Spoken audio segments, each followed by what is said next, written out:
Assalamualaikum pendengar pengantar tidur, apa kabar? Kali ini saya akan membacakan sebuah kisah dari Usamah bin Zaid, kesayangan Rasulullah Shallallahu Alaihi Wasallam. Usamah bin Zaid adalah kesayangan Rasulullah. Ia putra dari orang yang juga merupakan kesayangan Rasulullah dan anak angkat beliau, yaitu Zaid bin Harisah. Nama dan nasabnya adalah Usamah bin Zaid bin Haritsah al-Kalbi. Ayahnya Zaid dulu budak dari Ummul Mukminin Khadijah radhiyallahu anha, lalu diberikan kepada Rasulullah Shallallahu Alaihi Wasallam. Saat Zaid masih kecil, ayah dan pamannya pernah datang menjemputnya ke Mekah. Keduanya ingin menebus dan membebaskannya dari perbudakan. Ternyata Zaid menolak ikut serta bersama ayahnya. Ia lebih memilih tinggal bersama Rasulullah Shallallahu Alaihi Wasallam. Karena itulah Rasulullah sangat mencintainya. Beliau membebaskannya dari status budak dan mengangkatnya sebagai anak. Kedudukan Zaid di sisi Rasulullah juga terbawa pada anaknya Usamah. Karena termasuk orang kesayangan Rasulullah, Usamah juga digelari Hubu Rasulullah, kesayangan Rasulullah. Usamah lahir di Mekah 7 tahun sebelum hijrah. Sejak lahir, Usamah tumbuh di tengah keluarga muslim. Karena itulah ia tak mengenal masa jahiliyah. Saat perintah hijrah ditetapkan, Usamah kecil turut hijrah bersama Rasulullah Shallallahu Alaihi Wasallam ke Madinah. Ibunya adalah Ummu Aiman radhiyallahu anha, namanya adalah Barakah. Sang ibu juga merupakan budak Rasulullah dan wanita yang pernah menyusui beliau. Saat Nabi Shallallahu Alaihi Wasallam membebaskan Zaid, beliau menikahkannya dengan Ummu Aiman. Dari pasangan ini kemudian lahir Usamah. Pada tahun ke-6 diutusnya Nabi Shallallahu Alaihi Wasallam, lahirlah Usamah bin Zaid dari pasangan Zaid bin Haritsah dan Ummu Aiman Barakah binti Salabah. Tumbuhlah Usamah kecil di lingkungan dan pendidikan Islami. Ia tidak merasakan gelapnya jahiliyah. Sejak kecil, Usamah selalu menyertai Nabi. Ia sangat dekat dengan lingkungan nubuwah. Diriwayatkan dalam Musnad Imam Ahmad dari Usamah bin Zaid radhiyallahu anhu, ia berkata, saat di Arafah aku dibonceng Nabi Shallallahu Alaihi Wasallam. Beliau mengangkat kedua tangannya untuk berdoa, lalu untanya miring dan terjatuhlah tali kekangnya. Beliau raih tali itu dengan salah satu tangannya, sementara tangan satunya tetap terangkat berdoa. Ini menunjukkan kedekatannya dengan Rasulullah Shallallahu Alaihi Wasallam dalam kondisi haji dan sedang menunaikan rukun terbesarnya. Beliau membonceng Usamah. Anak kecil itu duduk erat bersama beliau, menyaksikan aktivitas Nabi di hari yang paling mulia. Dalam riwayat Al-Bukhari disebutkan dari Usamah bin Zaid radhiyallahu anhu, ia berkata, Rasulullah memegangku dan Al-Hasan. Beliau bersabda, ya Allah, cintailah keduanya karena aku mencintai keduanya. Bahkan Rasulullah Shallallahu Alaihi Wasallam memerintahkan untuk mencintai Usamah bin Zaid radhiyallahu anhu. Dari Aisyah radhiyallahu anha, ia berkata, tidak boleh bagi siapapun membenci Usamah. Setelah aku mendengar Rasulullah Shallallahu Alaihi Wasallam bersabda, siapa yang mencintai Allah dan Rasulnya, maka cintailah Usamah. Usamah juga adalah orang yang memahat cincin Nabi, dan Nabi menikahkannya saat ia berusia 15 tahun. Diriwayatkan oleh Al-Bukhari dari Uwaih bin Az-Zubair radhiyallahu anhuma, diceritakan di zaman Rasulullah, tepatnya saat Fatu Mekah, ada seorang wanita yang melakukan pencurian. Keluarga besarnya takut kalau si wanita ini akan dikisah. Mereka pun melobi Usamah bin Zaid. Saat Usamah membicarakan hal itu dengan Rasulullah, berubahlah rona wajah beliau. Beliau bersabda, apakah engkau melobi untuknya dalam permasalahan hukum Allah? Usamah menjawab, mohonkan ampun untukku wahai Rasulullah. Di sore harinya Rasulullah berkhutbah di hadapan khalayak. Beliau memuji Allah dengan pujian yang layak untuknya. Kemudian berkata, sesungguhnya yang membinasakan orang-orang sebelum kalian adalah jika ada orang terpandang yang melakukan pencurian, mereka biarkan. Apabila yang melakukan pencurian orang yang lemah, mereka tegakkan hukum. Demi Allah yang jiwaku berada dalam genggamnya, seandainya Fatimah binti Muhammad mencuri, aku sendiri yang akan memotong tangannya. Kemudian Rasulullah Shallallahu Alaihi Wasallam memerintahkan agar tangan wanita tersebut dipotong. Kemudian wanita tersebut baik dalam taubatnya dan ia pun menikah. Aisyah berkata, setelah itu ia datang menemui Rasulullah. Beliau Shallallahu Alaihi Wasallam pun memenuhi keperluannya. Ummu Aiman radhiyallahu anhu adalah seorang wanita yang sempat menyusui Rasulullah. Ia adalah seorang mujahidah yang turut serta di medan pertempuran bersama Rasulullah. Ia hadir di perang Uhud dan juga di Khaybar. Tugasnya adalah memberi minum pasukan dan mengobati mereka yang terluka. Ummu Aiman juga meriwayatkan hadis dari Rasulullah Shallallahu Alaihi Wasallam dalam Al-Isabah Ibnu Hajar rahimahullah menukilkan bahwasannya Rasulullah bersabda, dia ini Ummu Aiman adalah bagian keluargaku yang tersisa.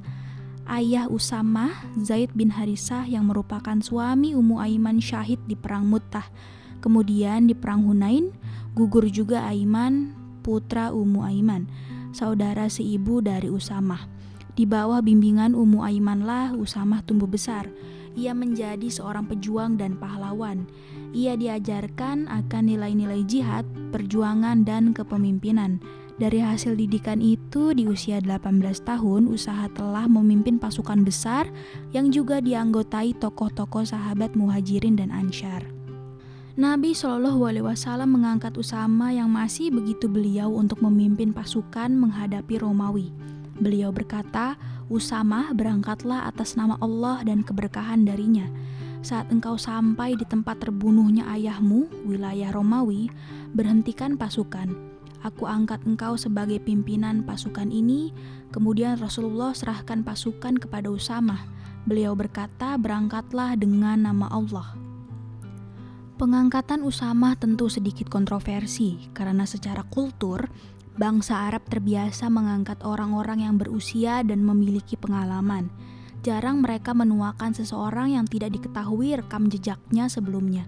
Karena itu, sebagian sahabat mempertanyakan pengangkatan Usamah, bukan karena hasad dan tidak suka, tapi karena hal itu tak biasa. Mengetahui penolakan tersebut, Rasulullah Shallallahu Alaihi Wasallam menunjukkan ekspresi ketidaksukaan. Beliau keluar dari rumahnya kemudian naik ke mimbar.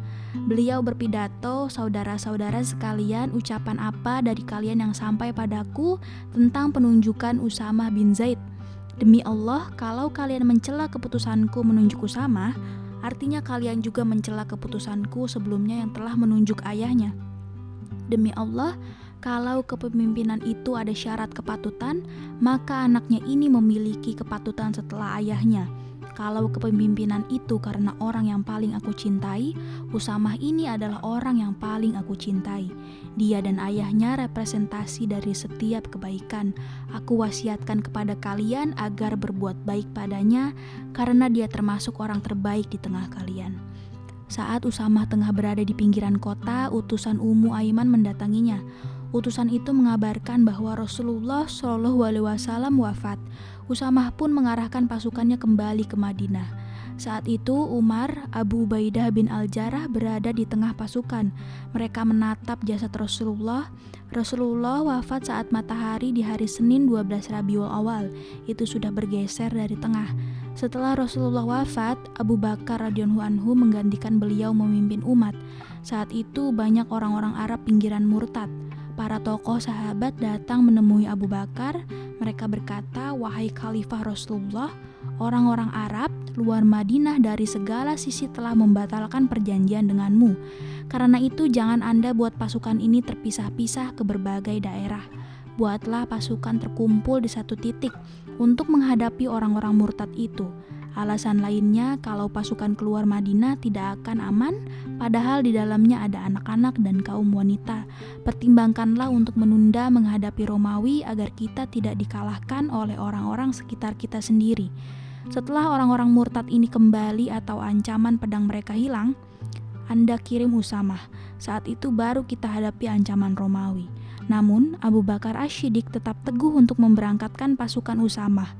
Ia berkata, demi Allah, seandainya ada hewan buas memangsaku di kota Madinah, aku tidak akan membatalkan keberangkatan pasukan ini. Berangkatlah pasukan Usamah, dan pasukan ini berhasil menyelesaikan misinya dengan baik. Mereka kembali ke Madinah dengan membawa kemenangan. Kewibawaan Usamah pun bertambah.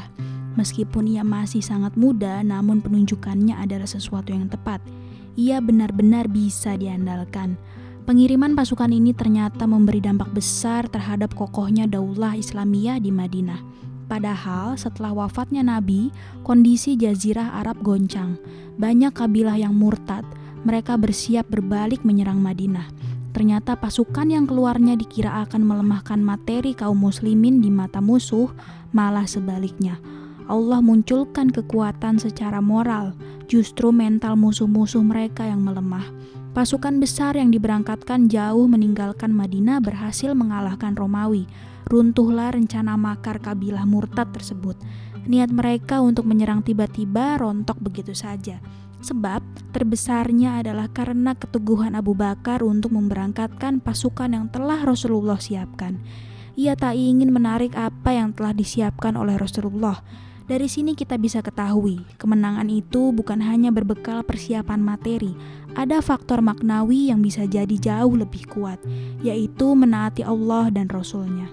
Usamah bin Zaid adalah salah seorang sahabat yang mendapatkan bimbingan langsung dari rumah Nabawi. Rasulullah SAW mendidiknya dan menumbuhkan jiwa kepemimpinan padanya. Hasilnya, di usia 15 tahun ia memimpin pasukan besar untuk menghadapi Romawi. Satu kerajaan kuat dengan pengalaman militer yang panjang, cukup sebagai bukti kemampuan kepemimpinannya. Rasulullah mengangkatnya menjadi pemimpin pasukan yang di dalamnya terdapat Umar bin Al-Khattab dan Abu Ubaidah bin Al-Jarrah, dua tokoh sahabat senior. Melihat pemuda yang tidak berpengalaman memimpin sahabat-sahabat senior yang berpengalaman, orang-orang pun meragukan. Mereka mulai berkomentar terhadap Usamah. Namun Rasulullah membela. Beliau bersabda, sesungguhnya mereka yang mencela kepemimpinan Usamah juga telah mencela kepemimpinan ayahnya. Demi Allah, kalau kepemimpinan itu ada syarat kepatutan, maka anaknya ini memiliki kepatutan setelah ayahnya. Kalau kepemimpinan itu karena orang yang paling aku cintai, Usamah ini adalah orang yang paling aku cintai sepeninggal ayahnya. Dari Muhammad bin Usamah bin Zaid berkata, Rasulullah SAW memakai padaku pakaian Mesir yang tebal. Pakaian ini adalah hadiah dari Dihyah Al-Kalbi kepada Rasulullah. Lalu pakaian itu kupakaikan pada istriku.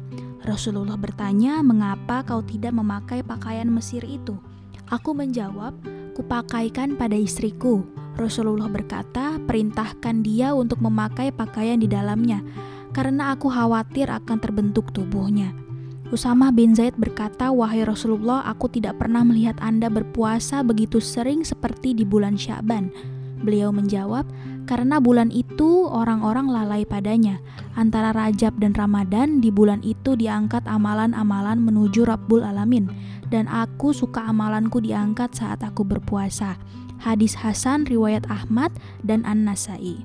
Bersama Umar bin Al-Khattab dari Hisham bin Urwah dari ayahnya, tak kala Umar bin Al-Khattab menetapkan pembagian. Ia menetapkan 5.000 untuk Usamah bin Zaid, sementara untuk anaknya, Abdullah bin Umar, ia beri 2.000. Abdullah bin Umar pun mengomentari, Anda melebihkan Usamah, padahal aku menghadiri peperangan yang tidak dia hadiri. Umar menjawab, sesungguhnya Usamah lebih dicintai oleh Rasulullah dari dirimu, dan ayahnya lebih dicintai Rasulullah dibanding ayahmu. Setidaknya ada 30 orang sahabat dan tabi'in yang meriwayatkan hadis dari Usamah bin Zaid radhiyallahu anhu. Di antara para sahabat yang meriwayatkan hadis darinya adalah Sa'ad bin Abi Waqqas, Abdullah bin Umar, Abdullah bin Abbas, dan Abu Hurairah radhiyallahu anhum. Sementara tabi'in seperti Sa'id bin Al-Musayyib, Ibrahim bin Sa'ad bin Abi Waqqas, Amir bin Syurahbil, Syakik bin Salamah, dan lain-lain. Dari budaknya Usamah bin Zaid, ia menceritakan bahwa ia pernah berangkat bersama Usamah menuju Wadil Qura. Mereka ke sana dalam rangka mengambil harta milik Usamah. Katanya Usamah adalah seorang terbiasa puasa Senin dan Kamis. Budaknya berkata pada Usamah, mengapa Anda rutin berpuasa di hari Senin dan Kamis, padahal Anda sudah tua? Usamah menjawab, sesungguhnya nabinya Allah terbiasa puasa di hari Senin dan Kamis. Beliau ditanya mengapa melakukan itu, beliau menjawab, sesungguhnya amalan-amalan hamba diangkat pada hari Senin dan Kamis. Di antara hadis yang diriwayatkan oleh Usamah adalah sebuah hadis yang dicatat oleh Al-Bukhari dari Usamah bin Zaid radhiyallahu anhu. Rasulullah shallallahu alaihi wasallam bersabda, "Tidak kutinggalkan ujian yang lebih berbahaya bagi laki-laki melebihi ujian wanita."